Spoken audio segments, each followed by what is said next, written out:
अस्सलाम वालेकुम, this is Humaina Basit. Today we will do exercise 1.6। 1.6 का जो क्वेश्चन नंबर 1 है उसमें उसने 8 पार्ट दिए हैं। जो फर्स्ट पार्ट है वो ये है कि 2x - 2y = 4 and 3x + 2y = 6। First part में उसने हमें 2 इक्वेशन दे दी हैं। इक्वेशन किसे कहते हैं? जिसमें इक्वल का साइन यूज़ हो उसको हम क्या कहते हैं? हम इक्वेशन कहते हैं। ये फर्स्ट इक्वेशन है और ये सेकंड इक्वेशन है। अब जो पार्ट 1 है उसने कहा है इसको आप 2 मेथड से हल करो। पहला मेथड क्या है? द मैट्रिक्स इन्वर्जन मेथड, पहला मैट्रिक्स। और दूसरा मेथड है द क्रैमर्स रूल। पहले हम मैट्रिक्स इन्वर्जन मेथड से इसको सॉल्व करेंगे इस पार्ट को, फिर हम क्रैमर रूल के ज़रिए पार्ट 1 को हल करेंगे। अब देखिए 2x - 2y = 4, 3x + 2y = 6। ये 2 इक्वेशन है। हल करने का मतलब है कि हमने x और y की वैल्यू निकालनी है। x और y की वैल्यू निकालनी है। तो x और y की वैल्यू निकालने के लिए, क्योंकि उसने क्वेश्चन में खुद कहा है यूज़ मैट्रिक्स, यानी मैट्रिक्स को इस्तेमाल करके, मैट्रिक्स को यूज़ करके आपने इन 2 इक्वेशन को हल करना है। और किस मेथड के ज़रिए? Matrix inversion method. अब सबसे पहले क्या करेंगे? हम इक्वेशन को मैट्रिक्स की शक्ल में लिख लेंगे। यानी कि अब x के साथ जो कोफिशिएंट है वो 2 है, y के साथ जो कोफिशिएंट है वो -2 है। तो हम इसको 2 लिख लेंगे x वाला, और y के साथ क्या है? -2, तो इसको हम -2 लिख लेंगे। यहाँ x के साथ जो कोफिशिएंट है वो 3 है, और यहाँ y के साथ जो कोफिशिएंट है वो 2 है। ये हमारा कोफिशिएंट का मैट्रिक्स आ गया। अब कोफिशिएंट के साथ क्या है? वेरिएबल्स क्या हैं? वो हैं x, y। ये x और ये y। फिर क्या है? फिर है इज इक्वल। दोनों का इक्वल था, हमने एक इक्वल लगा दिया क्योंकि हम मैट्रिक्स की शक्ल में लिख रहे हैं। तो ये हमारा हो जाएगा 4 और 6। देखें, अब हमारे पास 2 इक्वेशन थी, क्योंकि उसने क्वेश्चन में कहा है कि मैट्रिक्स को यूज़ करके आपने क्या निकालना है? इनको सॉल्व करना है, दोनों इक्वेशन को। तो हम सॉल्व करने के लिए, क्योंकि उसने क्वेश्चन में कहा है कि मैट्रिक्स को यूज़ करना है, तो हमने सबसे पहले 2 इक्वेशन को मैट्रिक्स की शक्ल में लिख लिया। देखें, अब 2 - 2 3 2। अब देखिए इसको अगर सॉल्व करें, पहली रो पहला कॉलम, फिर क्या होगा? दूसरी रो पहला कॉलम, यानी इसको अगर हल करेंगे तो यही इक्वेशन आएगी। इसको अगर हम सॉल्व करते हैं तो यही इक्वेशन आएगी।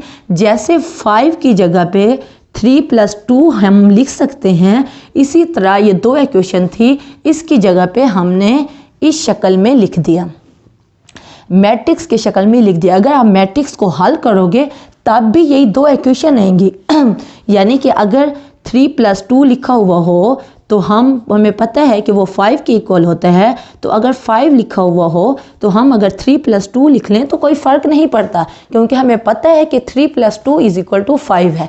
मैं किसी को कहूँ आपके पास 5 रुपीज़ है, फिर मैं कहूँ आपके पास 5 रुपीज़ नहीं है, आपके पास है 3 + 2 रुपीज़, तो बात तो वही हुई, 3 + 2 5 ही बनता है ना। तो इसी तरह जब 2 इक्वेशन दी हुई थी हमारे पास, क्वेश्चन में 2 इक्वेशन दी हुई थी, उसने कहा मैट्रिक्स की शक्ल में लिखो, तो हमने इस मैट्रिक्स की शक्ल में लिख लिया। ये मैट्रिक्स को अगर आप सॉल्व करो वैसे ही पहली रो और कॉलम और फिर दूसरी रो और कॉलम के साथ हल करो तो यही शक्ल बनेगी, और = 4 और 6, तो ये = 4 और 6 आ जाएगा। ठीक है, यानी ये शक्ल थी, हमने मैट्रिक्स की शक्ल में इस तरह लिख लिया।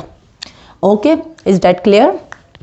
ओके, अब हमने मैट्रिक्स की शक्ल में 2 इक्वेशन को हमने मैट्रिक्स की शक्ल में लिख लिया। अब मैट्रिक्स की शक्ल में लिखने के बाद अब हम इसको किससे डिनोट तो करेंगे ना, कि ये मैट्रिक्स किससे डिनोट हो रहा है और ये मैट्रिक्स किससे डिनोट हो रहा है। तो ये वाला जो मैट्रिक्स है, कोफिशिएंट का जो मैट्रिक्स है, उसे हम हमेशा A से डिनोट करते हैं। ठीक है, और ये जो x y का वेरिएबल्स का जो मैट्रिक्स है, इसको हम किससे डिनोट करेंगे? x से। यानी इस मैट्रिक्स की जगह पे हमने A लिख लिया, इस मैट्रिक्स की जगह पे हमने x लिख लिया। या इससे हमें पता चला कि x जो है वो किसके बराबर है? x y के, और A किसके बराबर है? इसी मैट्रिक्स के, यानी कि 2 - 2 3 और 2। ठीक है, हमने इसकी जगह पे A मैट्रिक्स लिख लिया और इसकी जगह पे x लिख दिया, बीच में फिर इक्वल का साइन है तो ये इक्वल आ जाएगा। फिर 4 6, इसको भी तो किसी से डिनोट करेंगे, तो इसको हम डिनोट कर देते हैं B से। ये हमें पता है कि x किसके बराबर है, एक्स वाई के, a किसके बराबर है 2 - 2 3 2 मैट्रिक्स के, और b किसके बराबर है 4 और 6 के। ठीक है, ये हमें पता है।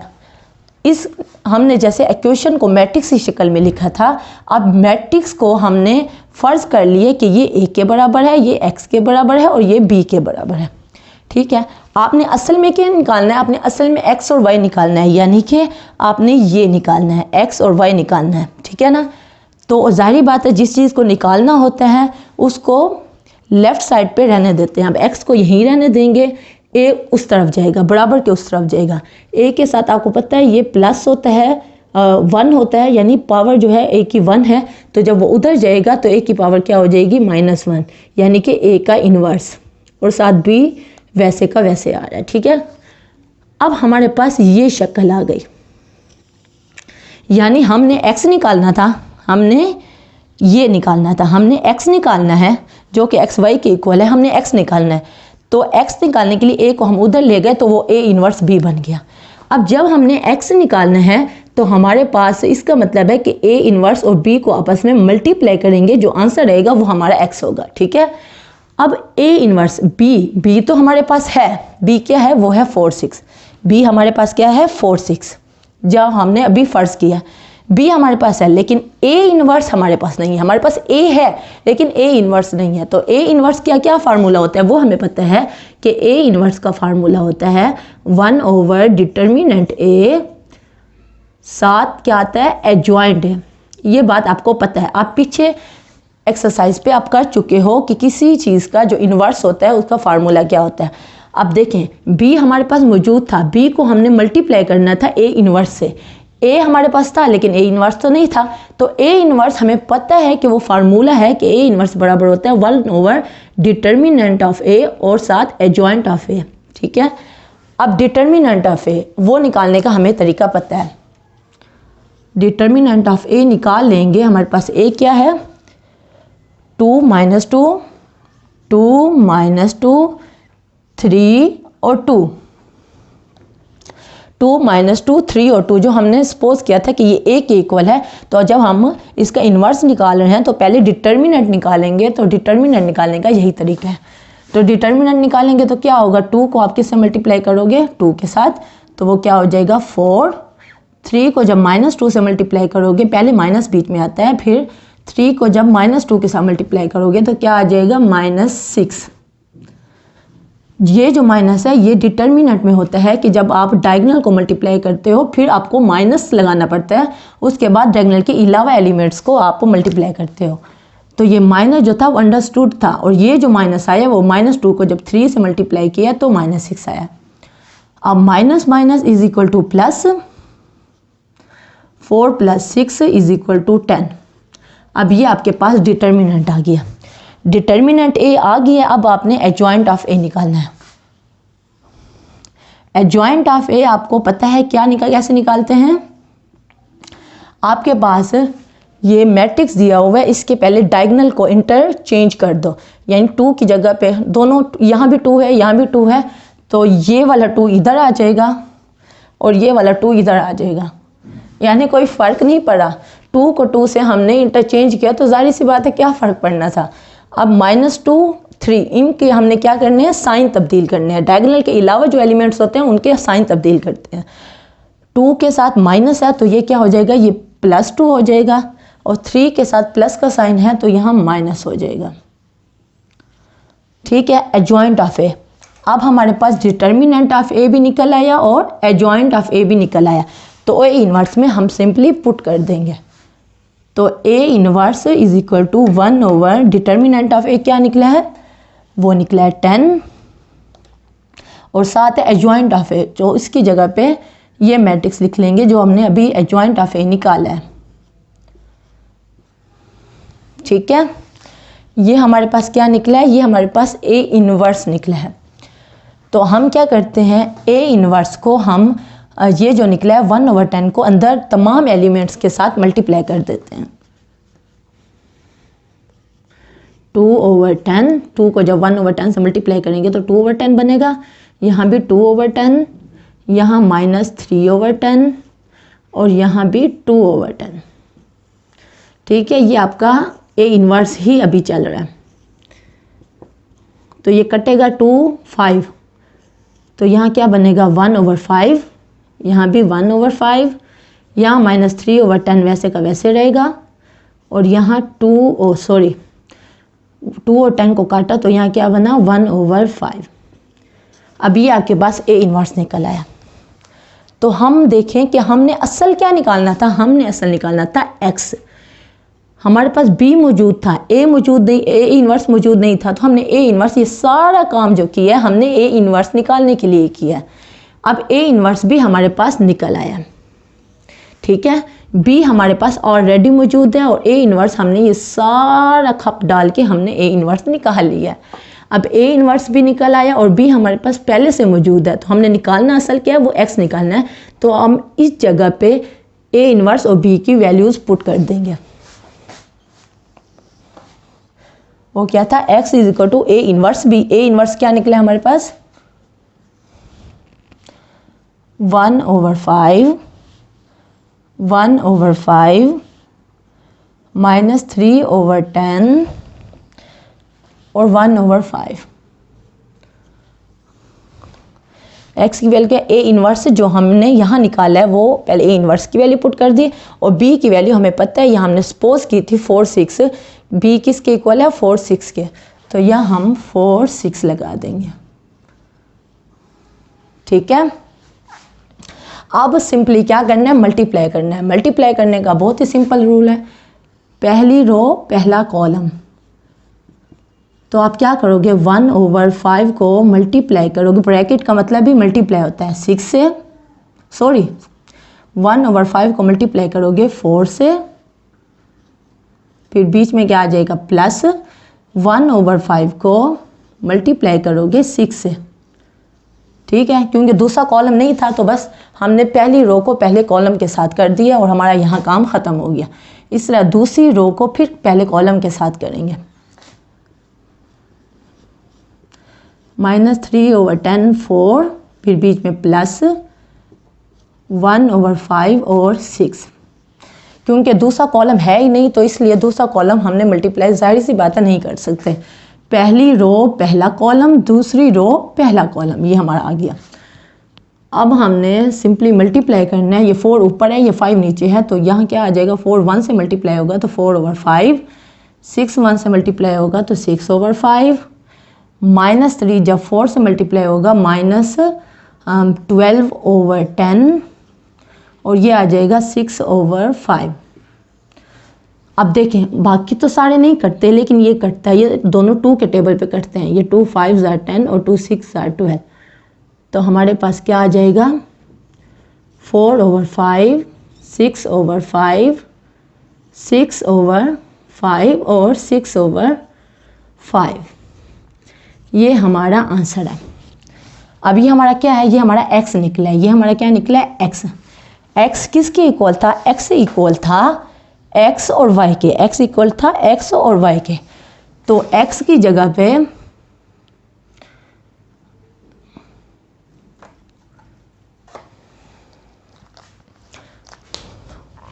ये देखें, ये बीच में हमने प्लस छोड़ दिया, ये गलती की है। देखें अब ये हम सिंपली हल करेंगे तो हमारे पास जो वैल्यू आएगी वो क्या आएगी 4/5 प्लस 6/5, यहाँ बनेगी -12/10 प्लस 6/5। ठीक है, यहाँ सिंपली हमने हल किया, ये 5 नीचे आ जाएगा, 5 को 5 पे डिवाइड करेंगे, 1 को 4 से मल्टीप्लाई करेंगे तो क्या आ जाएगा 4, फिर बीच में प्लस 5 को 5 पे डिवाइड करेंगे तो 1 को 6 से मल्टीप्लाई करेंगे तो 6, जैसे हम सिंपल एलसीएम लेते हैं वैसे का वैसे। अब यहाँ नीचे क्या आ जाएगा 10 आ जाएगा, 10 को 10 पे डिवाइड करेंगे, नीचे वाली वैल्यू को नीचे वाली वैल्यू पे डिवाइड करेंगे, क्या आंसर आएगा 1, जो आंसर रहेगा उसको ऊपर वाली वैल्यू से मल्टीप्लाई करेंगे तो क्या आ जाएगा -12, बीच में प्लस है, 10 को 5 के साथ डिवाइड करेंगे तो 2 2 6 क्या हो जाएगा 12।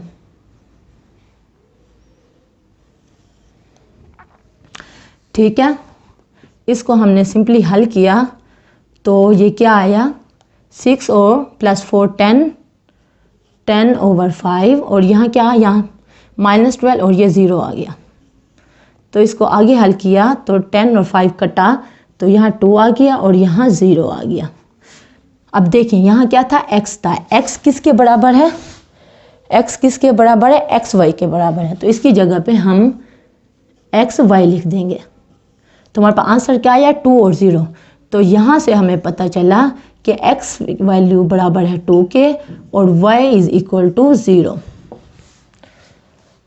ठीक है। जब दो इक्वेशन आपको दी हुई होती हैं तो उसको जब वो कहता है सॉल्व करो, तो यानी आपने x और y की वैल्यू निकालनी होती है। फिर उसने क्वेश्चन में कहा है कि मैट्रिक्स को यूज़ करके आपने इक्वेशंस को हल करना है। तो मैट्रिक्स को यूज़ करके, जो कि उसने कहा है इन्वर्जन मेथड है। इन्वर्जन क्या निकला, इन्वर्स से। तो इन्वर्स आपको पता है ये ए इन्वर्स का ये फार्मूला है। तो इन्वर्जन मेथड से हमने हल करना था। तो ये आपका इन्वर्जन मेथड है जिसमें हमने x और y की वैल्यू निकाल ली है। x की वैल्यू 2 निकली है और y की वैल्यू 0 निकली है। ओके, अब आपको इसकी समझ आ गई होगी।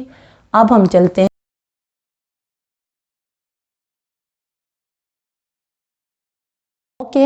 अब हम कर रहे हैं क्रैमर रूल। पहले हमने किया मैट्रिक्स इन्वर्जन मेथड, जो मैंने इन्वर्स के ज़रिए वो हल करते थे। अब हम कर रहे हैं क्रैमर रूल, यानी क्वेश्चन वही है, सिर्फ क्रैमर रूल से हल करना है। अब आप सीखेंगे कि क्रैमर रूल के ज़रिए कैसे मैट्रिक्स को, कैसे इक्वेशंस को सॉल्व करते हैं। देखिए हमारे पास एक क्या है, 2 - 2 3 2, 2 - 2 3 और 2, यानी x और y के साथ जो कोफिशिएंट्स थे तो उसका हमने जो सेट बनाया उसको हमने a कह दिया। पिछले मेथड में क्या करते थे, a भी बनाते थे, x भी बनाते थे जिसमें x y आते थे, और b भी बनाते थे जिसमें 4 और 6 आते थे। ऐसे ही है ना। तो इसमें ये है कि हमने a सिर्फ कह दिया कि ये इसके इक्वल है। तो इसमें सबसे पहले क्या करना है, a का डिटर्मिनेंट निकाल लेना है। उसमें भी a का डिटर्मिनेंट निकालते थे। वो किस लिए निकालते थे, वो हम इन्वर्जन मेथड यानी इन्वर्स वाला जो फार्मूला होता था उसके लिए हम निकालते थे। या हमने सिर्फ डिटर्मिनेंट निकाल लेना है और एडजॉइंट ऑफ ए नहीं निकालना क्रैमर रूल में। तो आप डिटर्मिनेंट लेंगे तो कैसे होगा, 2 - 2 3 और 2। तो ये क्या आएगा, 2 2s are 4, फिर बीच में माइनस, डिटर्मिनेंट का माइनस, फिर 3 2s are -6। तो ये आपने पहले किया हुआ है, आपको पता है 4 + 6 = 10। ये अब आपके पास क्या आया, ये ए का डिटर्मिनेंट आ गया। ठीक है। आपको पता है जैसे ए इसके इक्वल है वैसे ही बी किसके इक्वल था, 4 और 6 के, 4 और 6 के, एक्स वाई के इक्वल था। अब देखें, अब ए हमारे पास ये मैट्रिक्स है। अब ए एक्स, ये हमने ए निकाला है, ए एक्स, इसका मतलब है यहाँ जो डिनोट हो रहा है, ये जो नीचे लिखा हुआ आ रहा है ये एक्स है, ए एक्स। इसका मतलब है कि जो हमारे पास ए का मैट्रिक्स है, जो ए का मैट्रिक्स है, इसमें जो y की वैल्यूज़ हैं, y के जो कोफिशिएंट्स हैं -2 और 2, ये y के कोफिशिएंट्स हैं ना, ये तो ऐसे के ऐसे आ जाएंगे। यहाँ लिखा हुआ है x, लेकिन जो मसला है वो x के कोफिशिएंट में है, यानी 2 और 3 में है, 2 और 3 में है। मसला x के कोफिशिएंट में। मसला क्या है, यानी x नीचे लिखा हुआ है, इसका मतलब है x के कोफिशिएंट की जगह हमने लिखना है ये b के कोफिशिएंट, 4 और 6 4 और 6। समझ आई बात। यानी ए हमारे पास एक मैट्रिक्स का है, इसका हमने डिटर्मिनेंट ले लिया। अब हमने यहाँ ए एक्स निकालना है, यहाँ ए वाई निकालना है। ए एक्स का मतलब है कि ए का मैट्रिक्स वाई में तो वैसे का वैसे लिख देंगे, जहाँ एक्स है, जहाँ एक्स के जो कोफिशिएंट हैं 2 और 3, जो एक्स के कोफिशिएंट हैं उसकी जगह पे हम लिखेंगे 4 और 6, यानी कि बी के जो एलिमेंट्स हैं वो लिखेंगे। क्या लिख दिया, 4 और 6। ठीक है। ये वैसे का वैसे आया, x की जगह पे, क्योंकि ए एक्स हमने निकालना था तो x की जगह पे हमने 4 और 6 लिख लिया। ठीक है। अब इसका भी हम वैसे डिटर्मिनेंट ले लेंगे, नीचे x है तो यहाँ क्या आ जाएगा, 4 - 2 6 और 2। तो वैसे यहाँ 4 को 2 से मल्टीप्लाई करेंगे, 4 को 2 से मल्टीप्लाई करेंगे तो क्या आ जाएगा 8, फिर माइनस, फिर -2 को 6 से करेंगे तो क्या आ जाएगा -12, ठीक है।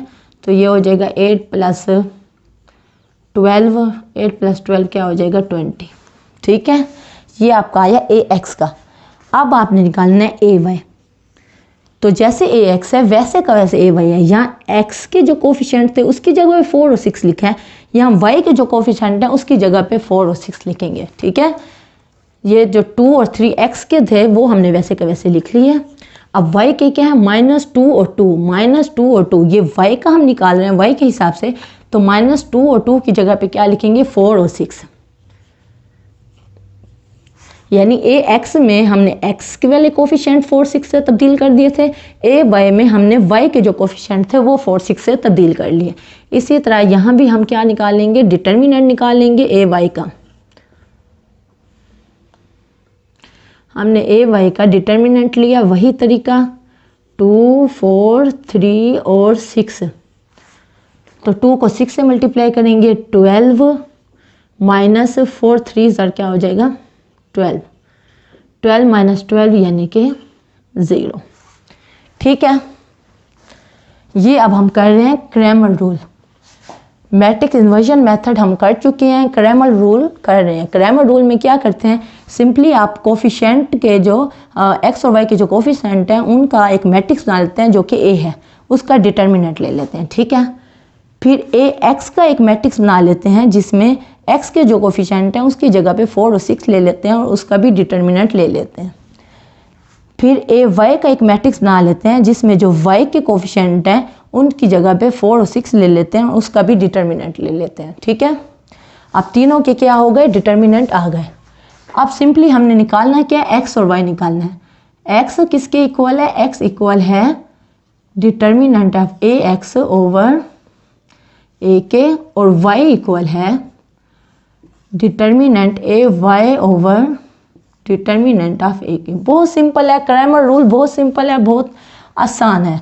ए एक्स, अब देखें ए एक्स का डिटर्मिनेंट क्या निकला है, वो निकला है 20, और नीचे डिटर्मिनेंट ऑफ ए क्या है, वो क्या है 10। ये 10 20 से कट किया यानी कि क्या आया 2, ठीक है।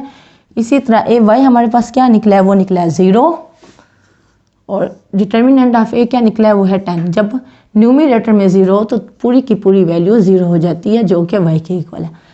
अब देखें यहाँ x 2 निकला है और y क्या निकला है, वो 0। ये आपका क्रैमर रूल है। इन्वर्जन मेथड में भी हमने जब सॉल्व किया था हमारे पास x की वैल्यू 2 निकली थी और y की वैल्यू 0 ही निकली थी, यानी कि x और y निकालने के उसने 2 तरीके बताए हैं। एक मैट्रिक्स इन्वर्जन मेथड है जो हमने पहले किया है, दूसरा मेथड है क्रैमर रूल्स। क्रैमर रूल्स ये हुआ है, और पिछला जो मेथड हमने किया है वो इन्वर्जन मेथड से किया है और उसमें भी x और y की वैल्यू यही निकली थी। अब क्वेश्चन नंबर 1 के टोटल 6 या 8 पार्ट हैं, वो आप लोग कर लें, वो सारे के सारे इसी तरीके से ही हैं। आपने इन्वर्जन मेथड से भी निकालना है हर पार्ट और क्रैमर रूल से भी निकालना है। और जो आपसे पार्ट नहीं होगा आप मुझे नीचे कमेंट पे कहेंगे कि मैम ये हमें पार्ट करा दें, तो मैं आपको वो पार्ट करा दूंगी। तो क्वेश्चन नंबर 1 हमारा कंप्लीट हो गया। अब हम चलते हैं क्वेश्चन नंबर 2 की।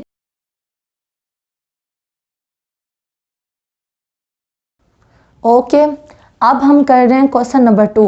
एक्सरसाइज 1.6 के टोटल कितने क्वेश्चन है, 6 क्वेश्चन है। हर क्वेश्चन को आपने मैट्रिक्स इन्वर्जन मेथड से भी करना है और क्रैमर्स रूल से भी करना है। तो जो सेकंड क्वेश्चन है उसमें कहा है the length of a rectangle.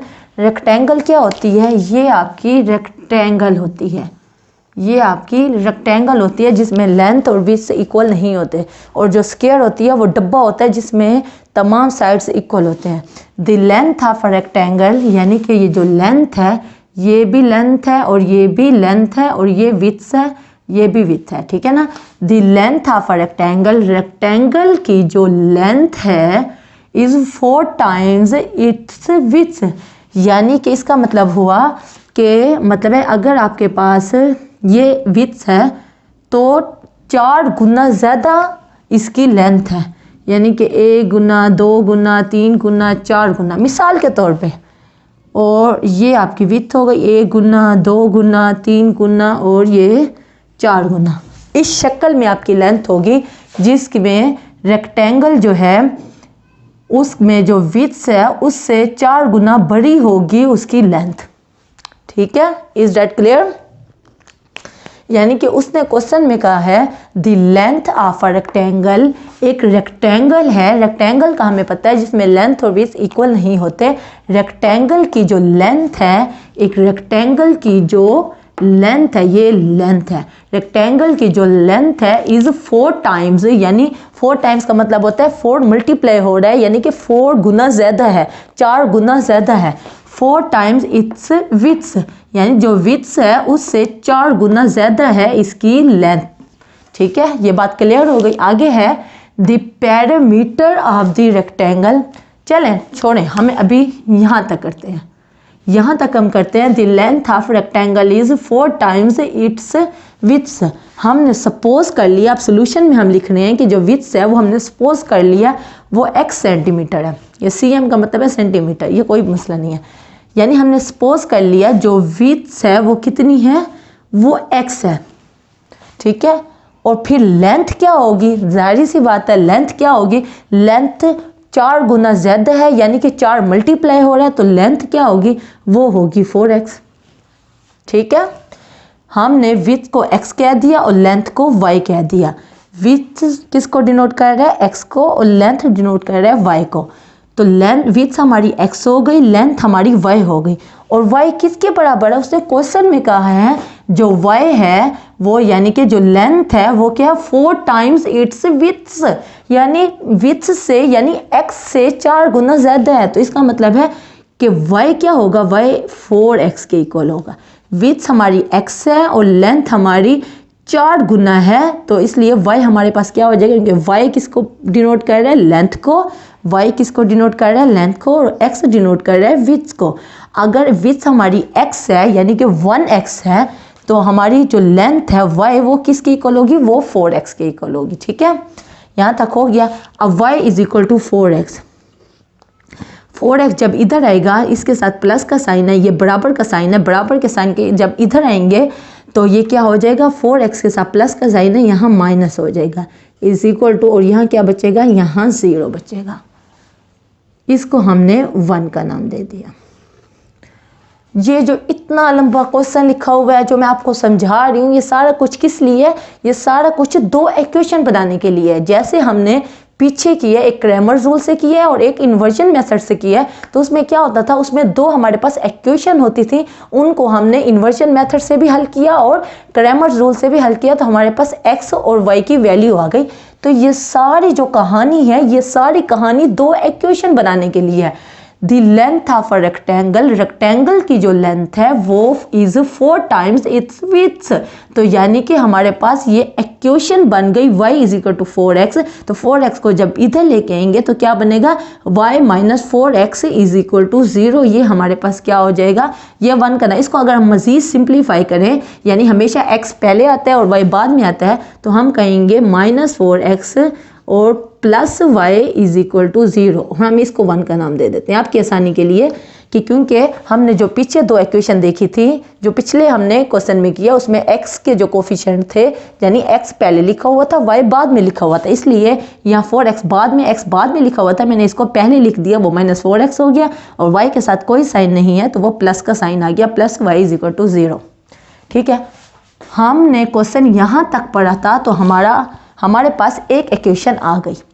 अब हम आगे पढ़ते हैं क्वेश्चन को, तो हमारे पास दूसरी इक्वेशन बनेगी। ये सारी कहानी इसलिए है कि हम 2 इक्वेशन बने, उसको सॉल्व करें और फिर हमारे पास क्या आए, x और y की वैल्यू आ जाए।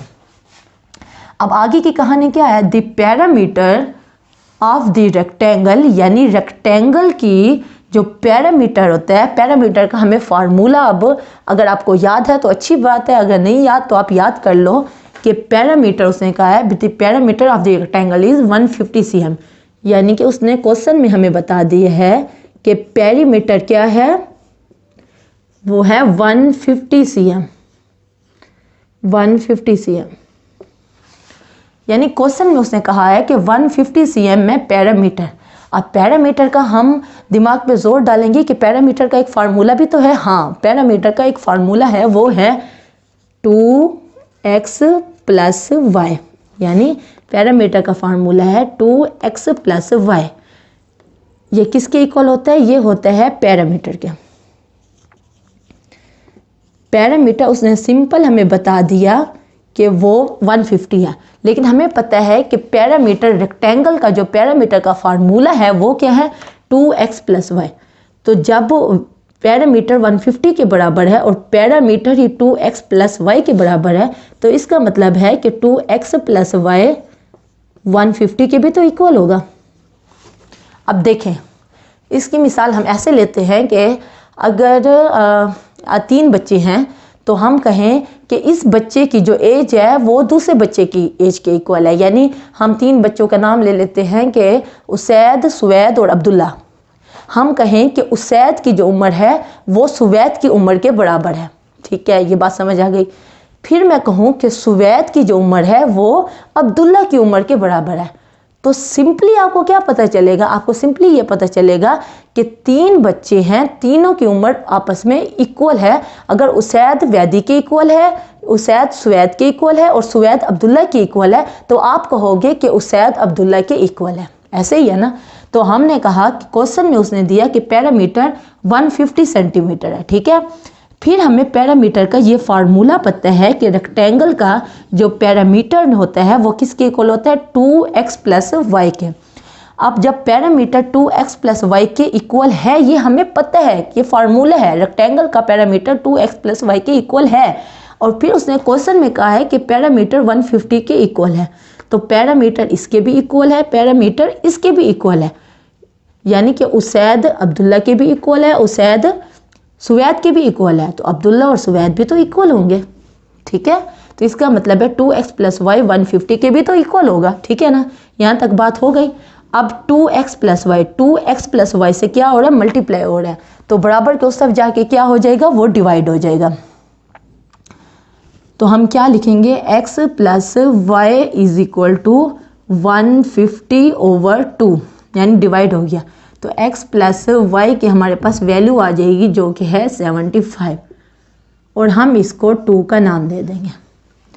अब देखिए, ये सारा काम हमने किस लिए किया? हमने 2 इक्वेशन निकालने के लिए किया। पहली इक्वेशन ये हमने निकाली और दूसरी इक्वेशन ये हमने निकाली। हमने 2 इक्वेशन निकाली। अब हम क्या करेंगे? हम फिर से वही काम करेंगे, यानी 2 इक्वेशन आ गई हैं, उसको हम मैट्रिक्स की शक्ल में लिखेंगे और फिर इन्वर्जन मेथड से हल करेंगे। इन्वर्जन मेथड कैसे हल करते थे? पहले आप एक्स वाई यानी कि आप ए का आप मैट्रिक्स बना लेते थे, बी का भी मैट्रिक्स बना लेते थे और एक्स का भी मैट्रिक्स बना लेते थे। फिर उसमें हमारे पास ये तीनों मैट्रिक्स आ जाते थे और फिर हम एक्स की वैल्यू निकालते थे। ए इन्वर्स, ए को उधर लेके जाते थे तो ए इन्वर्स आ जाता था और उसमें मल्टीप्लाई करते थे, तो ये इन्वर्जन मेथड के ज़रिए हमारे पास एक्स और वाई की वैल्यू निकल आती थी। ऐसे ही क्रैमर्स रूल में भी ऐसे का ऐसे ही करते थे। मैं आपको पहले मैट्रिक्स की शक्ल में लिख के दिखा देती हूँ ताकि आपको आसानी हो। अब हमारे पास 2 इक्वेशन, ये देखें, मैं फिर से 2 इक्वेशन लिख लेती हूँ। पहली इक्वेशन जो है वो है -4x plus y is equal to 0, और दूसरी इक्वेशन क्या है? x plus y is equal to 75। देखें, ये बिल्कुल वैसे शक्ल आ गई है जैसे आपने पिछला क्वेश्चन किया। अब इसको अगर हम मैट्रिक्स की शक्ल में लिखें तो क्या लिखेंगे? x के साथ कोफिशिएंट -4, y के साथ कोफिशिएंट, जब कोई कोफिशिएंट ना हो तो वो 1 होता है, y के साथ जो कोफिशिएंट है वो 1 है, +1। x के साथ कोफिशिएंट 1 हो गया, y के साथ कोफिशिएंट 1 हो गया। ठीक है, तो अगला क्या हुआ? x और y, वेरिएबल का जो मैट्रिक्स है वो क्या हो गया? x और y, और फिर इक्वल, और हमारे पास इधर क्या बनेगा? 0 और 75। ये हमारे पास 3 मैट्रिक्स आ गए। ये हमारा A हो गया, ये हमारा X हो गया और ये हमारा क्या हो गया? ये B हो गया। तो यहाँ तक अब आपको अगर देख रहे हो तो आपको पता चल जाएगा कि आगे की कहानी बहुत ही आसान है। आगे हम बहुत ही आसान तरीके से हल कर लेते हैं। मैट्रिक्स इन्वर्जन मेथड के ज़रिए भी हल कर सकते हैं और क्रैमर रूल्स के ज़रिए भी हल कर सकते हैं। मैट्रिक्स इन्वर्जन में क्या, आप इन्वर्स निकालोगे और x की वैल्यू निकालोगे, और क्रैमर्स रूल में आप क्या करते हो? वही a का डिटर्मिनेंट, a x का डिटर्मिनेंट और a y का डिटर्मिनेंट, और फिर उसमें आप x और y की वैल्यू निकाल लेते हो। तो ये आपका क्वेश्चन नंबर 2 है। आगे सारा का सारा काम आपने खुद करना है। जैसे मैंने आपको क्वेश्चन नंबर 1 कराया है वैसे का वैसे, देखें मैंने मैट्रिक्स की शक्ल में लिख लिया है। अब आगे वैसे का वैसे आप हल कर लोगे। अगर आपसे नहीं हो तो आप मुझे नीचे कमेंट में कहोगे तो मैं आपको आगे का हिस्सा भी करवा दूंगी। ठीक है, क्वेश्चन नंबर 2 हो चुका है। अब हम चलते हैं क्वेश्चन नंबर 3 की तरफ। ओके, अब हम कर रहे हैं क्वेश्चन नंबर 3। एक्सरसाइज 1.6 का जो क्वेश्चन नंबर 2 से लेके 6 क्वेश्चन तक जो क्वेश्चन है उनको देख के आपने परेशान नहीं होना, क्योंकि एक्सरसाइज 1.6 का जो क्वेश्चन नंबर 1 है वो सिंपल है। आपके पास दो इक्वेशन दी हुई हैं, 8 पार्ट हैं उसके, दो इक्वेशन दी हुई है। उसको आपने इन्वर्जन मेथड से भी करना है और क्रैमर रूल से भी करना है। ठीक है, क्वेश्चन नंबर 1 आपका कंप्लीट हो गया, जिसका मैंने आपसे क्वेश्चन नंबर 1 कराया भी है और बाकी सारे पार्ट आपने खुद करने हैं दोनों मेथड से। ठीक है, अब यहाँ तक हो गया। अब जो क्वेश्चन नंबर 2 से लेके क्वेश्चन नंबर 6 तक जो क्वेश्चन है उनको देख के स्टूडेंट्स परेशान हो जाते हैं कि हाय ये क्या है। ऐसा कुछ नहीं है, परेशान होने की ज़रूरत नहीं है। क्वेश्चन नंबर 2 मैंने आपको करके दिखाया है कि उससे हमने क्या बनाने थे, 2 इक्वेशन बनाने थे जो इजीली मैंने आपको समझाए हैं, वो बन गए थे। उसके बाद हमने इन्वर्जन मेथड से और क्रैमर रूल्स से उसको सॉल्व कर लेना है, यानी कि x और y की वैल्यूज़ निकाल लेनी है। इसी तरह अब क्वेश्चन नंबर 3 है। क्वेश्चन नंबर 3 की जो कहानी लिखी हुई है इसको देख के भी आपने परेशान नहीं होना। मैं आपको इसका बता दूंगी। जब 2 इक्वेशन बन जाएंगी फिर आपने उसको सिंपली तरीके से इन्वर्जन मेथड से भी हल करना है, x और y की निकालनी है वैल्यूज़, और फिर क्रैमर रूल से भी x और y की वैल्यूज़ निकाल लेनी है। लेकिन जो सबसे पहले काम करना है इस कहानी का, 2 इक्वेशन बनाने का। क्वेश्चन नंबर 2 से लेके क्वेश्चन नंबर 6 तक यही स्टोरी है कि आपके पास इतना लंबा क्वेश्चन दिया हुआ होता है और उससे आपने बनाना क्या होता है, 2 इक्वेशन। ठीक है, अब देखें क्वेश्चन नंबर 3 में उसने कहा है 2 साइड्स ऑफ अ रेक्टेंगल। एक रेक्टेंगल है जो मैंने यहाँ कह दी, इसको x कह दिया, इसको y कह दिया, मतलब कुछ भी लेंथ आपकी y हो गई, विड्थ आपकी x हो गई। ठीक है, 2 sides of a rectangle. Rectangle की जो 2 साइड्स हैं डिफर यानी कि माइनस करना, एक दूसरे से सब्ट्रैक्ट करना, डिफर बाय 3.5 सेंटीमीटर। देखिए यहाँ तक पढ़ेंगे तो आपकी जो एक इक्वेशन है वो बन जाएगी, जो आगे का सब कुछ लिखा हुआ है उससे दूसरी इक्वेशन बनेगी। ठीक है, पहले हम यहीं तक गौर करते हैं। 2 sides of a rectangle, rectangle की 2 साइड्स जो हैं वो एक दूसरे से माइनस करें, यानी एक वैल्यू से दूसरी वैल्यू को माइनस करें तो आंसर क्या आता है, वो आता है 3.5 सेंटीमीटर। ठीक है, यहाँ तक हो गया। अब हमने सॉल्यूशन में लिखा, हमने लेट कर लिया, फ़र्ज़ कर लिया कि जो हमारी लेंथ है रेक्टेंगल की वो x है। आप x y कुछ भी मतलब सपोज कर सकते हो, कोई मसला नहीं है। y की जगह पे x भी लिख सकते हो, x की जगह पे y भी लिख सकते हो, इससे कोई फ़र्क नहीं पड़ता। मैंने सपोज कर ली कि जो रेक्टेंगल की लेंथ है वो क्या है, x है, यानी कि मैंने जो लेंथ है वो x सपोज कर ली और जो विड्थ है वो क्या सपोज कर ली, वो y सपोज कर ली। ठीक है, यहाँ तक लेंथ मैंने सपोज किया कि x सेंटीमीटर है और विड्थ क्या है, वो y सेंटीमीटर है। ठीक है, अब अकॉर्डिंग टू गिवन कंडीशन, यानी जो हमें कंडीशन गिवन है, क्वेश्चन में ही गिवन है कि 2 साइड्स ऑफ अ रेक्टेंगल, पहली साइड क्या हो गई, x हो गई, दूसरी साइड क्या हो गई, y हो गई।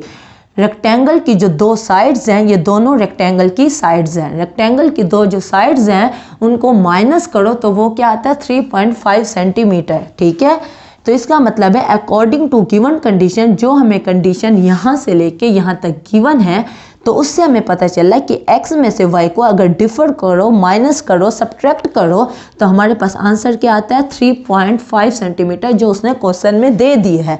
ठीक है, तो इसको हमने 1 का नाम दे दिया। तो यहाँ से हमारे पास पहली इक्वेशन आ गई। देखें ये हमारे पास पहली इक्वेशन आ गई है, जिसमें उसने क्वेश्चन में कहा है कि 2 साइड्स को अगर आप डिफर करो तो वो क्या होता है, 3.5 सेंटीमीटर।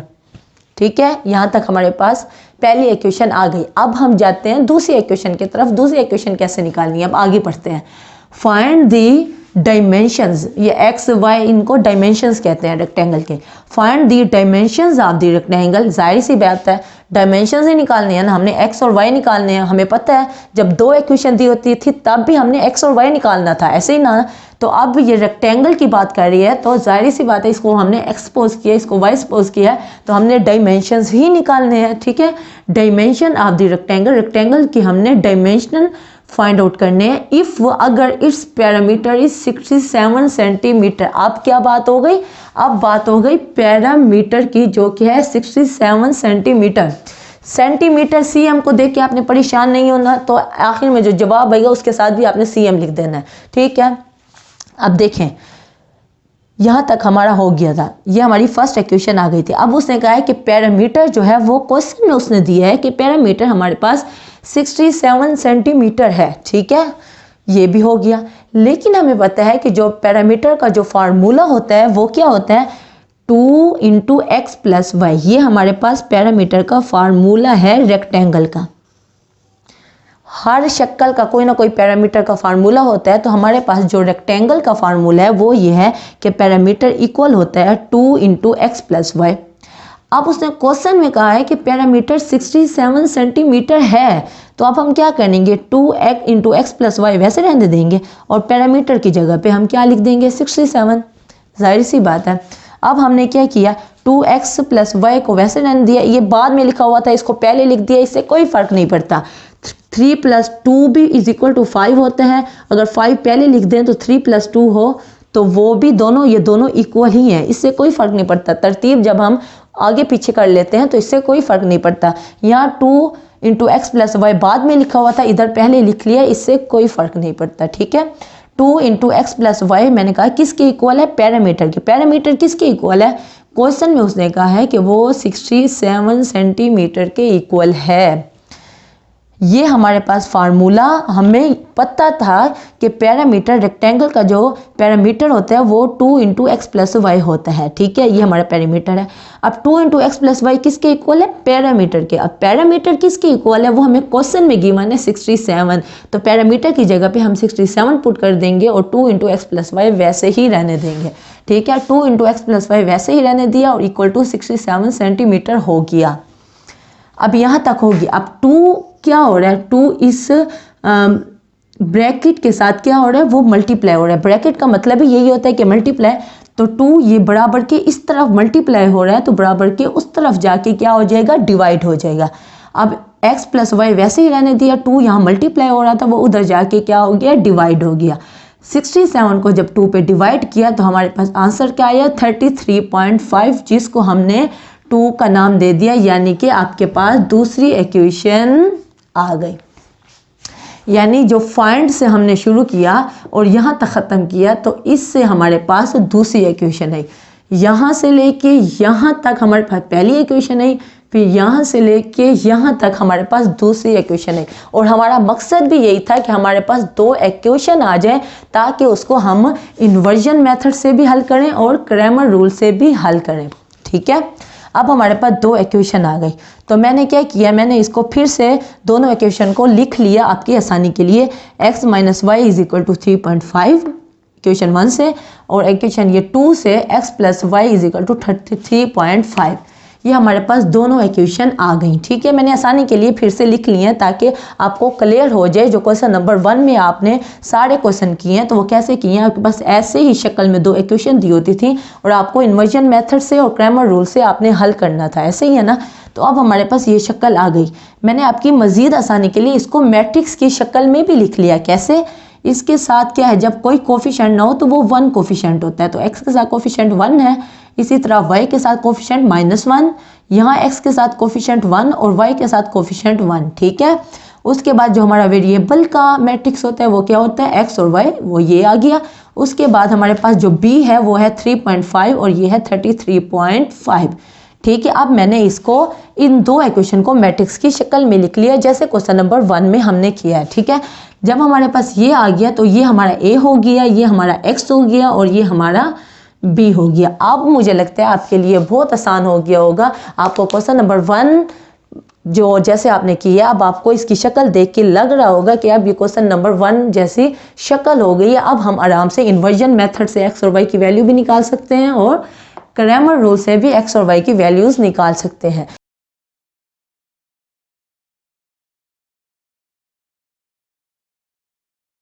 ओके, अब हम कर रहे हैं क्वेश्चन नंबर 4। क्वेश्चन नंबर 4 को देखें, वो भी वैसे का वैसे ही है जैसे क्वेश्चन नंबर 2 और क्वेश्चन नंबर 3 है। यानी कि इतनी बड़ा क्वेश्चन लिखा हुआ है और जिसको देख के समझ नहीं आ रही कि ये कैसे हल होगा। कोई मसला नहीं है। अब question number 4, the third angle of an isosceles triangle.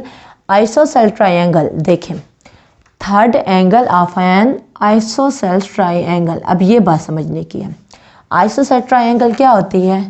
Triangle क्या होती है? ट्रायंगल वो होती है जिसकी 3 साइड्स हो, 1 साइड, 2 साइड, 3 साइड। ठीक है, ये 3 साइड्स वाली जो होती है उसको क्या कहते हैं? ISOCELL triangle. अब वो कह रहे हैं कि आइसोसेल ट्रायंगल होती क्या है? जिसकी 3 साइड्स हो उसको ट्रायंगल कहते हैं, और आइसोसेल ट्रायंगल कहते हैं जिसमें ये एंगल या मतलब कोई से 2 एंगल एक जैसे हो।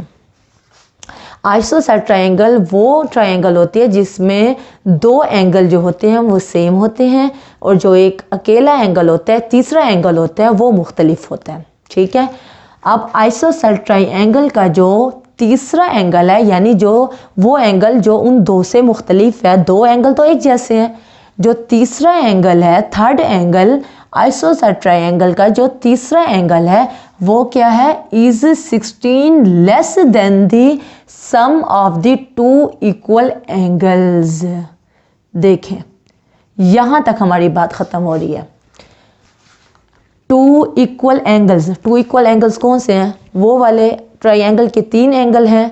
तो जो 2 इक्वल एंगल्स हैं, जो 2 एक जैसे एंगल हैं, उनको अगर हम सम करें, यानी कि 2 एंगल जो एक जैसे हैं उनको अगर हम सम करें, तो जो हमारा थर्ड एंगल है आइसोसेल ट्रायंगल का, जो हमारा थर्ड एंगल है वो बराबर है किसके? 2 एंगल्स को हम जमा करें is less then. Less than का मतलब क्या हुआ? हम माइनस करेंगे। लेस देन का मतलब क्या हुआ? हम मतलब माइनस करते हैं।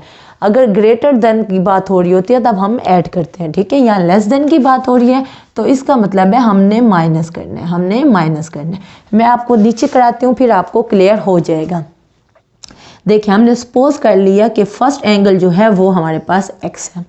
ठीक है, सेकंड एंगल जो है, ये एंगल की वजह से मैंने ऐसे लिखा है, सेकंड एंगल जो है वो y है।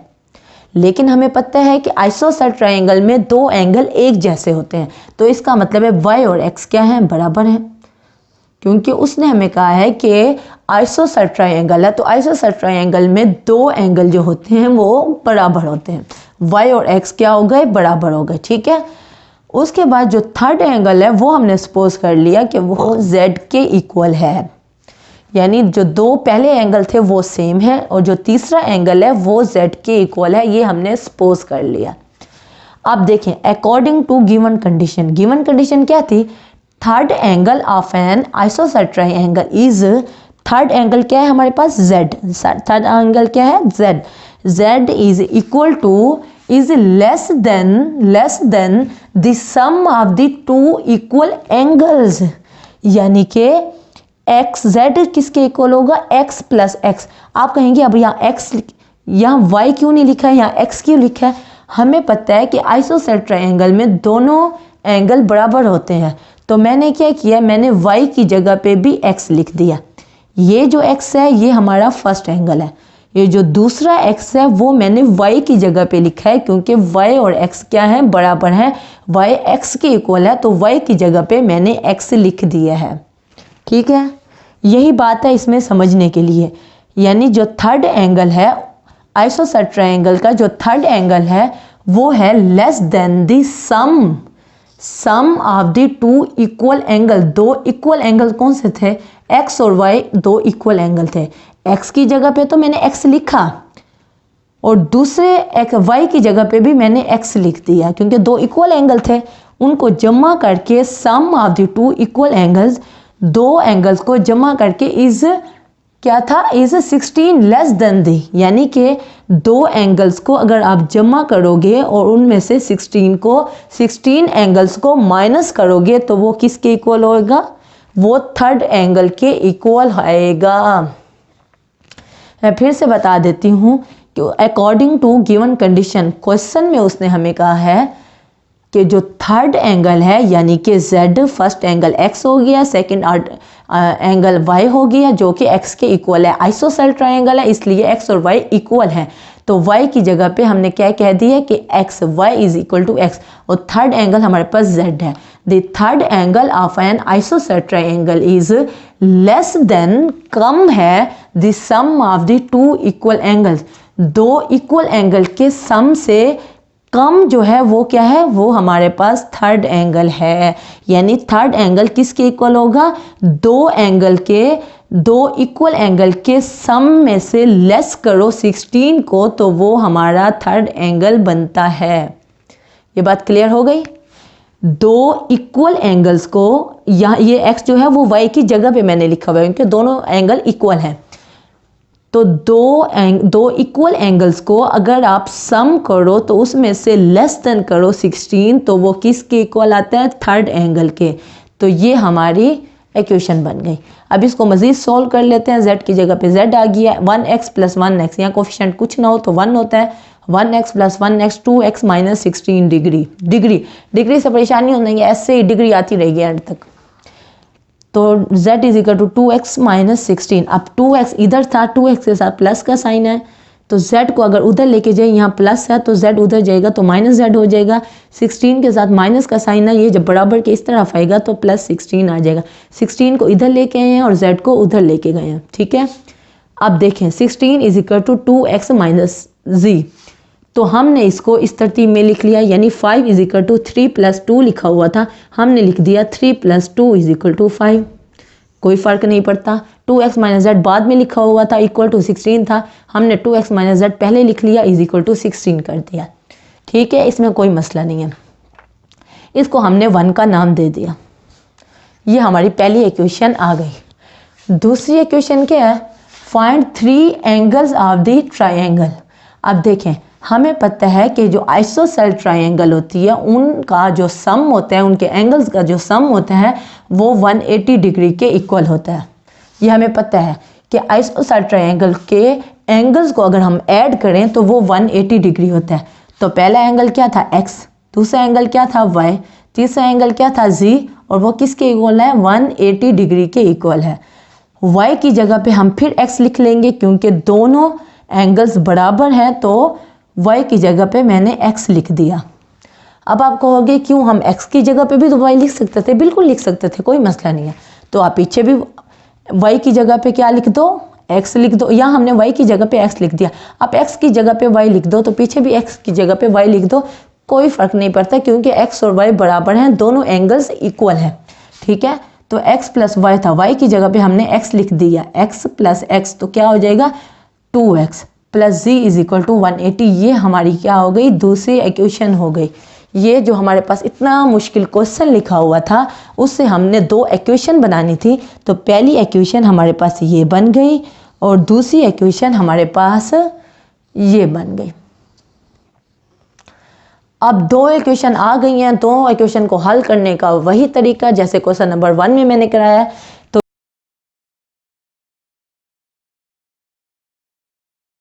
अब हम कर रहे हैं question number 5। 1 acute angle of a right triangle is 12 more। 1 acute angle, acute angle कौन से होते हैं, acute angle वो एंगल होते हैं जो 90 से कम हो, जो 90 से ज़्यादा हो वो obtuse एंगल होते हैं, और जो 90 से कम हो वो acute एंगल्स होते हैं। जो 90 से कम हो वो acute एंगल होते हैं ऑफ अ राइट ट्रायंगल। अब राइट ट्रायंगल किसको कहते हैं, ये एक आपकी राइट ट्रायंगल है। राइट ट्रायंगल में जो यहाँ आपका एंगल बनता है वो 90 डिग्री का एंगल बनता है, ये कंफर्म बात है। राइट एंगल में, राइट ट्रायंगल में जो एक एंगल होता है वो 90 डिग्री का एंगल होता है।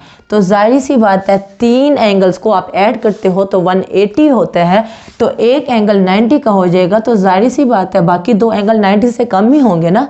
वो दो एंगल इतने होंगे कि उन दो को ऐड करो तो 90 बनेंगे।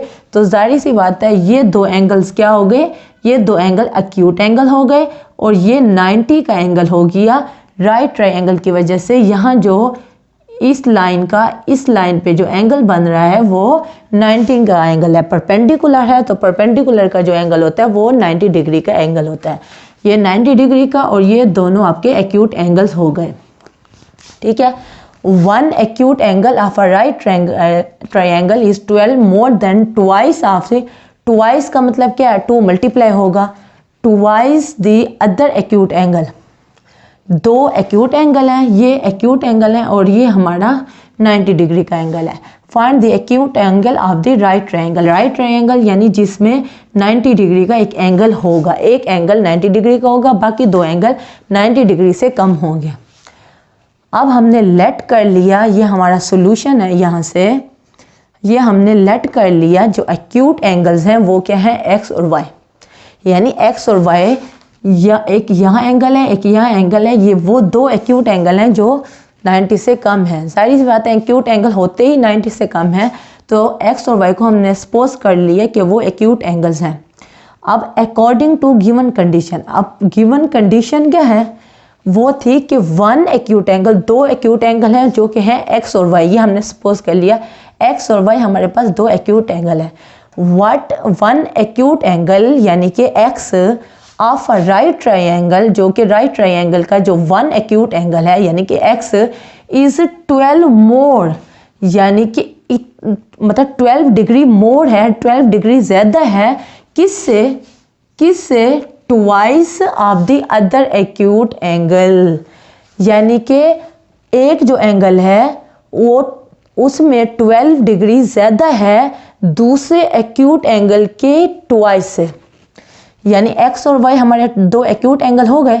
तो according to given condition x में से, यानी जो हमारा वन एक्यूट एंगल है वो है x और सेकंड एक्यूट एंगल का जो ट्वाइस है वो है 2y, तो x में से यानी जो वन एक्यूट एंगल है वो 12 मोर है, यानी कि पहले एक्यूट एंगल में से 12 डिग्री माइनस करेंगे तो वो बराबर आएगा किसके, सेकंड एक्यूट एंगल के ट्वाइस से।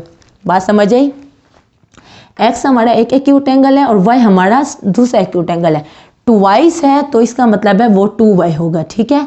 अब 2y कैसे बनेगा, one acute angle of a right triangle is 12 मोर, यानी 12 डिग्री ज़्यादा है, तो जाहिर बात है जो पहले एक्यूट एंगल है वो 12 डिग्री ज़्यादा है दूसरे एक्यूट एंगल के ट्वाइस से, तो जाहिर सी बात है पहले एक्यूट एंगल में से आप 12 डिग्री माइनस करोगे, ज़्यादा जो है वो दूसरे एक्यूट एंगल के ट्वाइस से 12 डिग्री ज़्यादा जो है, तो इसका मतलब है कि पहले एक्यूट एंगल में से आप 12 डिग्री माइनस करोगे तो वो बराबर बनेगा किसके, सेकंड एक्यूट एंगल के ट्वाइस से, twice the other acute angle. यहाँ तक हमारी ये इक्वेशन बन गई। अब x minus 12 degree is equal to 2y, 2y को इधर लेके आएंगे, यहाँ प्लस का साइन है तो इधर आके माइनस हो जाएगा और 12 के साथ माइनस का साइन है तो उधर जाके प्लस हो जाएगा, और ये हमने इक्वेशन 1 निकाल ली जिसको हमने 1 का नाम दे दिया। अब हमारे पास फर्स्ट इक्वेशन आ गई है। अब हम देखेंगे next, sum of the angles of a right triangle. Right triangle का जो सम होता है वो 180 होता है, किसी ट्रायंगल का भी जो सम होता है वो 180 के इक्वल होता है, तो 180 के इक्वल है, इसका मतलब है एक एंगल x दूसरा एंगल y और ये z, यानी कि ये हमारे पास क्या हुआ, x और y हमारे एक्यूट एंगल हुए, z हमारा वो 90 डिग्री का एंगल हुआ, इनको अगर हम ऐड करेंगे तो वो 180 के इक्वल आएगा, क्योंकि x और y तो एक्यूट एंगल है और ये जो ट्रायंगल है वो राइट ट्रायंगल है, तो राइट ट्रायंगल में एक जो एंगल होता है वो 90 डिग्री होता है, तो z हमारा 90 डिग्री हो गया, तो z की जगह पे हमने 90 डिग्री पुट कर दिया और x और y को वैसे रहने दिया। 90 डिग्री जब उधर जाएगा बराबर के उस तरफ जाएगा तो माइनस 90 डिग्री हो जाएगा, तो 180 में से 90 माइनस हो जाएगा तो x plus y is equal to 90 आ जाएगा और इसको हम 2 का नाम दे देंगे। अब हमारे पास दो इक्वेशन आ चुकी हैं, फर्स्ट इक्वेशन ये है और second equation x plus y is equal to 90 degree है। अब दो इक्वेशन आ गई हैं, अब वही काम करना है जैसे हमने पहले किया है, इसको मैट्रिक्स की शक्ल में लिखेंगे, पहले में इसमें जो कोफिशिएंट 1 है, y में -2 है, 1 और -2 हमने पुट कर दिया। इसमें 1 है कोफिशिएंट और इसमें 1 है, तो इसमें भी 1 1 हमने पुट कर दिया। उसके बाद जो वेरिएबल हैं x और y यूज़ हुए हैं, तो हमने दूसरा मैट्रिक्स बना लिया x और y का। उसके बाद हमने क्या लिखा 12 और ये 90 डिग्री, ये हमारा मैट्रिक्स B आ गया। अब हमारे पास 3 मैट्रिक्स आ चुके हैं। इसको हमने A का नाम दे दिया, इसको हमने X का नाम दिया और इसको B का नाम दिया। अब 3 मैट्रिक्स हैं, अब हमने सिंपली इसे हल करना है जैसे हमने क्वेश्चन नंबर 1 2 3 4 में किया है।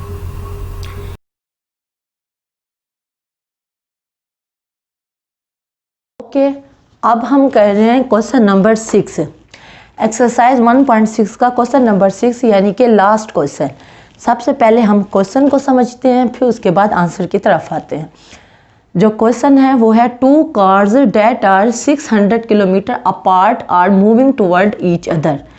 इस बात का मतलब है कि 2 गाड़ियां हैं, वो कितने फासले पर हैं, वो 600 किलोमीटर दूर है एक दूसरे से, और वो किस तरफ, एक दूसरे की तरफ ही आ रहे हैं। ये देखें, ये कार A है, ये कार B है, बीच में फासला कितना है 600 किलोमीटर, और ये दोनों एक दूसरे की तरफ ही आ रहे हैं। ऐसा ऐसा फासला कम हो रहा है, ठीक है। मूविंग टुवर्ड ईच अदर, यहाँ तक बात समझ आ गई।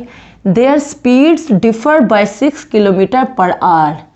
अब इस बात का क्या मतलब है, क्योंकि जब 2 गाड़ियाँ स्पीड से एक दूसरे की तरफ आ रही हैं, तो जाहिर सी बात है ये तो नहीं हो सकता ना कि दोनों की स्पीड सेम हो, किसी की तेज़ होगी, किसी कार की हल्की होगी, तो उनकी जो स्पीड है उनको अगर माइनस करो, डिफर करो, तो वो क्या है 6 किलोमीटर, 1 घंटे में 6 किलोमीटर का फ़र्क आ रहा है, ठीक है।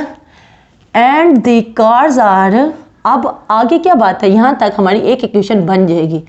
जो अगली इक्वेशन बनेगी वहाँ से देखते हैं। And the cars are 123 kilometre, जो कार्स हैं, आप पहले 600 किलोमीटर के फासले पे थे, अब 123 किलोमीटर के फासले पे आ गए। यानी कि A जो कार है वो यहाँ आ गई और B जो कार है वो यहाँ आ गई। अब बीच में कितना रह गया, 123 किलोमीटर रह गया। आफ्टर 1/2 आवर्स, यानी इतने घंटों के बाद उनकी कारें यहाँ से, A कार यहाँ से यहाँ तक पहुँच गई और B कार यहाँ से यहाँ तक पहुँच गई। Find the speed of each car, हमने निकालनी क्या, हमने स्पीड निकालनी है कि दोनों गाड़ियाँ किस स्पीड से एक दूसरे की तरफ आ रही हैं, ठीक है। अब हम सॉल्यूशन देखते हैं। Let speed of first car, हमने सपोज कर लिया क्योंकि हमने स्पीड ही निकालनी थी दोनों गाड़ियों की, तो इसलिए हमने फर्स्ट कार की स्पीड को सपोज कर लिया वो x किलोमीटर पर आवर है, और सेकंड कार की जो स्पीड है वो y किलोमीटर पर आवर है। हमने x और y ही निकालने हैं। पहले 2 इक्वेशन निकालेंगे, 2 इक्वेशन निकाल के उसके बाद हम x y निकालेंगे मैट्रिक्स की शक्ल में लिख के, मैट्रिक्स को यूज़ करके, या इन्वर्जन मेथड से या क्रैमर रूल से, ठीक है। अब हमारे पास, हाँ, अब पहली इक्वेशन कैसे बनाएंगे, हमने ये सपोज कर लिया कि जो एक कार की स्पीड है वो x है और दूसरी कार की जो स्पीड है वो y है। There speed differ by 6 kilometre per our, यानी ये कार A की स्पीड है, ये कार B की स्पीड है, तो उनकी जो स्पीड है उनको माइनस करो तो 6 किलोमीटर बनता है। तो x हमारी पहली कार की स्पीड है और y हमारी दूसरी कार की स्पीड है, तो उन दोनों को अगर डिफ़र करेंगे, x में से y को माइनस करेंगे, डिफ़र करेंगे, तो हमारे पास 6 किलोमीटर आएगा, जो उसने हमें क्वेश्चन में दे दिया, ठीक है। हमारी पहली इक्वेशन बन गई, इसको हमने 1 का नाम दे दिया। अब हमने क्या करना है, अब हमने दूसरी इक्वेशन बनानी है। अब टाइम उसने क्वेश्चन में दिया है 4/1/2 आवर, तो आपको पता है इसको हल करने का क्या तरीका होता है, 4 को 2 से मल्टीप्लाई करते हो, 4 2s are 8 और 8 को 1 में ऐड कर देते हो, 8 और 1 9, 9/2 हमारे पास घंटे आ गए। तो 9 को 2 पे डिवाइड करो तो तकरीबन 4.5 घंटे, यानी दोनों गाड़ियाँ स्पीड से एक दूसरे की तरफ आ रही थी और 4.5 घंटे बाद वो कितने एक दूसरे से करीब, पहले 600 किलोमीटर था फासला, पहले उनका 600 किलोमीटर फासला था, फिर 4.5 घंटे के बाद A जो है वो इस पॉइंट पे पहुंच गया और B जो है वो इस पॉइंट पे पहुंच गया, और बीच में उनका फासला 600 से लेके अब कितना रह गया, 123 किलोमीटर रह गया। 600 किलोमीटर की बजाय 123 किलोमीटर रह गया, ठीक है। अब टाइम का हमने निकाल लिया, वो 9/2 है। अब ये फार्मूला आपको पता है कि डिस्टेंस निकालने के लिए स्पीड और टाइम को मल्टीप्लाई करें। जाहिर सी बात है, स्पीड यानी कि आपकी स्पीड से आ रहे हो और टाइम, इन दोनों को मल्टीप्लाई करेंगे तो हमारे पास डिस्टेंस आएगा। ये तो कॉमन सेंस की बात है। देखें स्पीड, अगर गाड़ी बहुत आहिस्ता जा रही है तो जाहिर सी बात है टाइम ज़्यादा लगेगा, तो फिर इन दोनों को मल्टीप्लाई करेंगे तो डिस्टेंस आएगा, यानी कि फासला आएगा कि फासला कितना है। तो अगर स्पीड मतलब गाड़ी बहुत स्पीड से जा रही है तो टाइम थोड़ा लगेगा, ये तो कॉमन सेंस की बात है। इसीलिए स्पीड और टाइम को जब मल्टीप्लाई करते हैं तो हमारे पास डिस्टेंस आता है। ये फार्मूला हमें पता है। अब डिस्टेंस उसने खुद से दे दी है कि वो 600 किलोमीटर है। टोटल डिस्टेंस 600 किलोमीटर है, तो डिस्टेंस की जगह पे हमने 600 लिख लिया। स्पीड जो है वो हमने सपोज किया है कि स्पीड जो है वो पहली गाड़ी की x है और दूसरी गाड़ी की y है। स्पीड को टाइम से क्या करना है, मल्टीप्लाई करना है। तो x को मल्टीप्लाई कर देंगे 9/2 से और y को भी मल्टीप्लाई कर देंगे 9/2 से। अब आप पूछोगे प्लस 123 कहाँ से आया, प्लस 123 कहाँ से आया। देखें हमारी गाड़ी की स्पीड, पहली गाड़ी की स्पीड x थी, स्पीड को टाइम से मल्टीप्लाई किया, ठीक है। जब स्पीड को टाइम से मल्टीप्लाई किया तो मतलब है 4.5 घंटे के बाद हमारे पास ये वैल्यू आई। तो बाकी कितना रह गया, 123 किलोमीटर तो रह गया ना। देखें 123 ये वाला फासला अभी रह गया है। 4.5 घंटे के बाद एक की स्पीड से, x की स्पीड से जो हम जा रहे थे, तो वो हमारी पहली गाड़ी यहाँ पहुँच गई और दूसरी गाड़ी यहाँ पहुँच गई। तो अब हमारे पास 123 किलोमीटर तो बाकी रह गया है ना। तो इसका मतलब है कि 123 को हमने ऐड किया। अगर हमारी x स्पीड से जा रही हो, इतने टाइम से मल्टीप्लाई करेंगे और y स्पीड वाली गाड़ी जो है उसको 9/2 टाइम से मल्टीप्लाई करेंगे।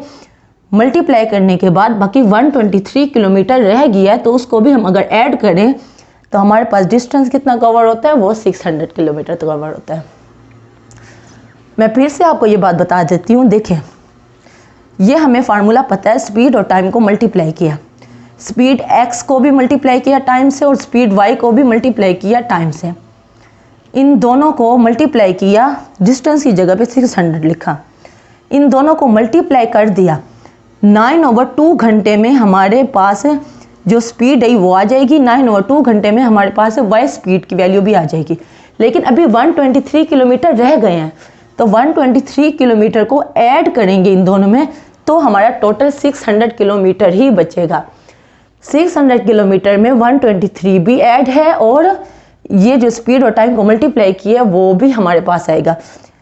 इनको मल्टीप्लाई करेंगे, इन दो को हम मल्टीप्लाई करेंगे और 123 जो रिमेनिंग है, जो हमारा 123 किलोमीटर रह गया, उसको ऐड करेंगे तो हमारे पास 600 किलोमीटर आएगा। ठीक है, ये बात क्लियर हो गई। अब यहाँ 123 प्लस है तो उधर जाके वो क्या हो जाएगा, माइनस हो जाएगा। 600 माइनस 123 और इसका हम सिंपली एलसीएम ले लेंगे।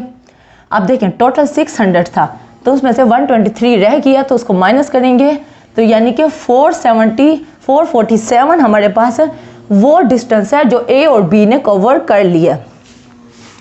ए यहाँ से चल रहा है, बी यहाँ से चल रहा है, तो बी यहाँ से यहाँ तक पहुँचा, ए यहाँ से यहाँ तक पहुँचा। तो इन दोनों ने 447 जो किलोमीटर डिस्टेंस था वो कवर कर लिया। बाकी कितना बच्चा, बाकी बच्चा 123। तो जाहिर बात है 447 और 123 को ऐड करो तो वो 600 ही बचते हैं। ठीक है ना। तो अब हमारे पास 447 आ गया, यहाँ हमने 2 डिवाइड हो रहा है, 2 इधर जाके मल्टीप्लाई हो जाएगा, 9x + 9y आ जाएगा। 447 को 2 से मल्टीप्लाई करेंगे, 954 आ जाएगा। 9 को यहाँ मल्टीप्लाई हो रहा है, इधर जाके डिवाइड करेंगे तो हमारे पास 106 आ जाएगा। और ये हमारे पास क्या है, x + y 106। इसकी हमने तरतीब उल्टी कर दी, x + y = 106 और ये हमारी दूसरी इक्वेशन आ गई। ये सारा काम हमने 2 इक्वेशन निकालने के लिए किया है ताकि हमारे पास 2 इक्वेशन आ जाए और फिर हम उसको मैट्रिक्स की शक्ल में लिख के x और y की वैल्यू निकाल लें, यानी कि स्पीड ऑफ ईच कार। यानी स्पीड हमने सपोज की थी कि x है और y है, तो x और y हमने निकालना है। लेकिन किस तरीके से निकालेंगे, पहले इन्वर्जन मेथड से करेंगे जैसे क्वेश्चन नंबर 1 में मैंने आपको कराया है, फिर क्रैमर रूल से करेंगे। ठीक है ना। तो ये मैट्रिक्स की शक्ल में आ गया, ये हमारे पास a हो गया, ये हमारे पास x हो गया और ये हमारे पास b हो गया। आप सिंपली वैसे का वैसे कर लेंगे जैसे क्वेश्चन नंबर 1 में किया था, इन्वर्जन मेथड और फिर क्रैमर रूल्स। ओके, एक्सरसाइज 1.6 आपकी हो चुकी है। उम्मीद है आपको समझ आई होगी। जिस बात की समझ ना आए आप नीचे कमेंट में मुझे कहना, मैं आपको वो बात फिर से समझा दूंगी। ओके, कल मिलते हैं नेक्स्ट एक्सरसाइज के साथ। अल्लाह हाफिज़।